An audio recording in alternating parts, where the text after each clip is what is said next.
मौत एक ऐसी अप्रिय घटना जिसका सामना कोई नहीं करना चाहता। कोई नहीं चाहता कि उसके साथ कुछ ऐसा हो जो दुखद हो। लेकिन क्या हो अगर ये मौत एक ऐसा रूप ले जिसकी ओर इंसान जाए बिना रह ना सके, जिसे देखते ही इंसान खुद पर काबू खो बैठे, तो क्या होगा? जी हाँ, आज हम आपको एक ऐसी खूबसूरत हसीना के बारे में बताने जा रहे हैं जिसके डर से मेक्सिको के उत्तरी भाग के लोगों की रूह कांप जाती थी। एक ऐसी बला के बारे में जो अपनी खूबसूरती के लिए जितनी मशहूर थी, वहीं अपने कारनामों के चलते उतनी ही बदनाम भी थी। उसका नाम है ला लोरोना। मेक्सिको की ये दिलकश हसीना रहा करती थी मेक्सिको के उत्तरी भाग में, और इसका असली नाम था मरिया। मरिया अपने खूबसूरती के लिए आसपास के इलाकों में काफी फेमस थी। उसके शहर में रहने वाला हर एक नौजवान मरिया का दीवाना था, और हर शाम जब मरिया अपना पसंदीदा सफेद गाउन पहनकर निकलती थी तो बेहद खूबसूरत लगती थी। एक दिन बाजार में एक नौजवान मिला जो मरिया को देखते ही उसके रूप से मोहित हो गया। मरिया को भी वो व्यक्ति बहुत पसंद आया। उस लड़के ने मरिया के सामने शादी का प्रस्ताव रखा और दोनों ने जल्दी ही शादी करके एक खुशहाल जीवन बिताना शुरू कर दिया। मरिया सदा ही खुश रहा करती थी क्योंकि वो अपने निजी जीवन से बहुत खुश थी और उसका पति उसे बहुत खुश रखता था। दिन गुजरते गए और मरिया के 2 बेटे हुए, लेकिन मरिया का पति अब पहले की तरह उसे प्यार नहीं करता था। मरिया के व्यक्तिगत और भावनात्मक जरूरतों के पूरा ना होने के कारण मरिया अब पहले जितनी खुश नहीं थी, और एक दिन मरिया का पति किसी काम के सिलसिले में शहर से बाहर गया और फिर कभी वापस नहीं लौटा।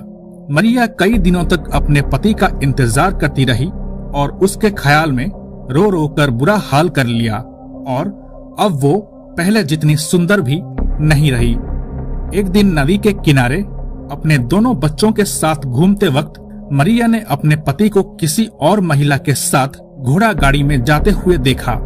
उसके पति ने अपने बच्चों की तरफ मुस्कुराकर देखा, लेकिन मरिया को पूरी तरह से अनदेखा कर दिया, मानो वो मरिया को जानता ही नहीं हो। इस घटना के बाद मरिया बहुत गुस्सा हो गई और गुस्से में आकर मरिया ने यह फैसला किया वो अपने पति की आखिरी निशानी यानी उन 2 बच्चों को खत्म कर देगी। ऐसा फैसला मरिया ने प्रतिशोध की भावना से लिया क्योंकि उसका पति अपने बच्चों से बहुत प्यार करता था, लेकिन उससे नहीं, और मरिया ने गुस्से में आकर अपने दोनों बच्चों को नदी में डुबाकर मार दिया। जब तक मरिया ने अपना होश संभाला तब तक बहुत देर हो चुकी थी। उसके दोनों बच्चों की मौत हो चुकी थी और उनकी लाशें नदी में बहते चले जा रहे थे। मरिया ने एक बार तो अपने बच्चों को नदी से बाहर निकालने की कोशिश की, लेकिन नदी का प्रभाव ज्यादा होने के कारण उसके बच्चे नदी में बह गए। मरिया को अपने किए का बहुत अफसोस हुआ और अपने किए पर शर्मिंदा और दुखी होने के कारण कुछ ही दिनों बाद मरिया की भी मौत हो गई। अपने जघन्य अपराध के कारण शायद मरिया के आत्मा को मुक्ति नहीं मिली और वो एक बार फिर जाग गई। उसकी आत्मा उसी नदी और घर के आसपास के इलाकों में भटकने लगी। मरिया के मौत के कुछ ही दिनों बाद वहां के सारे निवासियों ने यह दावा करना शुरू कर दिया कि उन्हें सफेद गाउन में एक महिला रात के वक्त दिखाई देती है। शुरुआत में इन बातों पर किसी ने भी गौर नहीं किया, लेकिन कुछ ही समय बाद उस गांव से बच्चों के गायब होने की घटनाएं सामने आने लगी। साथ ही लोगों में भी ये चर्चा जोर शोर से होने लगा, जो कह रहे थे कि उन्होंने एक सफेद गाउन वाली महिला को देखा है जो अक्सर नदी के पास बैठी रोती रहती है। उसके रोने की आवाज में दुख भी है और अजीब सा आतंक भी है। कुछ लोगों ने बताया कि अगर कोई उस रोती हुई महिला के पास जाता है तो वो महिला अचानक गायब हो जाती है, लेकिन उसके रोने की आवाज फिर भी आती रहती है और वो आवाज इतनी भयानक होती है कि अगर कोई उस आवाज को सुन ले तो उसके कानों में वो आवाज काफी दिनों तक गूंजती रहती है।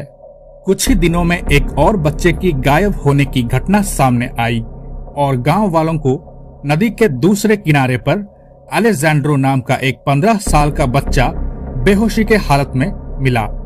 होश आने पर बच्चे ने जो बातें गांव के लोगों को बताया उसे सुनकर हर किसी के होश उड़ गए। अलेजेंड्रो ने बताया कि जब वो नदी के किनारे बैठा था तो उसने देखा एक सफेद गाउन पहनी महिला अचानक रोते हुए नदी के पानी से बाहर निकली।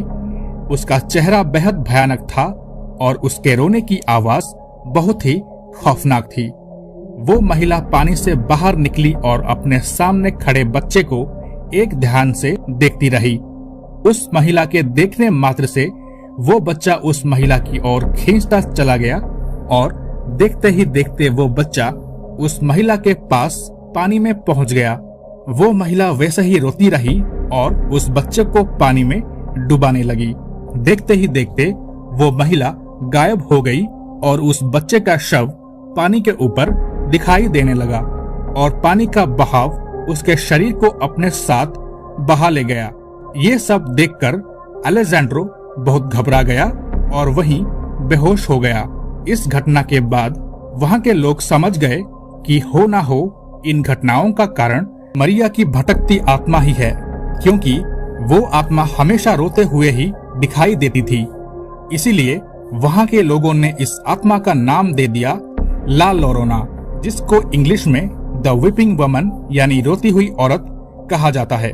और तभी से इस वीपिंग वुमन का खौफ पूरे मेक्सिको पर हावी होने लगा।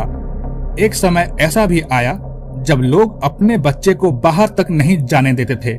यहाँ तक कि ला लोरोना के खौफ से सन 1960 तक मेक्सिको के कुछ प्रांत में महिलाएं अपने बच्चों को स्कूल तक भेजने से घबराती थीं, क्योंकि ला लोरोना के खौफ का शिकार छोटे उम्र के बच्चे ही हुआ करते थे। लोगों का मानना है कि ला लोरोना की आत्मा आज भी अपने अगले शिकार के तलाश में घूम रही है और वो आज भी अपने बच्चों को ढूंढ रही है। और जब भी उसे अपने बच्चों के उम्र का कोई बच्चा दिखाई देता है तो वो उसके पास जाती है, लेकिन जब वो ये देखती है कि वो बच्चा मरिया यानी ला लोरोना का बच्चा नहीं है तो वो उस बच्चे को मार डालती है और अचानक वहां से गायब हो जाती है। कुछ लोगों का ये भी कहना है कि जो भी ला लोरोना को देख लेता है उसका बुरा समय शुरू हो जाता है।